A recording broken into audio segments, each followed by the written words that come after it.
সন্দীপ ঘোষকে গ্রেফতার করেছে সিবিআই দুর্নীতি দমন শাখা। সন্দীপের গ্রেফতার সময়ের অপেক্ষা ছিল, প্রতিক্রিয়া দিয়েছেন বিজেপি রাজ্য সভাপতি সুকান্ত মজুমদার।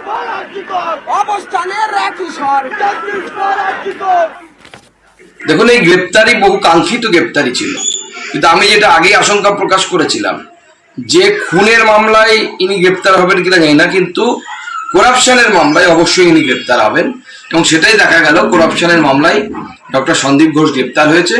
কিন্তু যাই হোক, নাই মামার থেকে কানা মামা হলো। গ্রেপ্তারিটা খুব দরকার ছিল, বাংলার মানুষের কাঙ্ক্ষিত গ্রেপ্তারি। স্বাস্থ্য ভবনের কর্তারা যথাসময়ে পদক্ষেপ নিয়ে অস্বস্তি এড়ানো যেত, মন্তব্য করেছেন তৃণমূল মুখপাত্র কুণাল ঘোষ। সন্দীপ ঘোষকে আরজি করের প্রাক্তন অধ্যক্ষ, তাকে ওই সিবিআই দুর্নীতির মামলায় গ্রেফতার করেছে বলে খবর।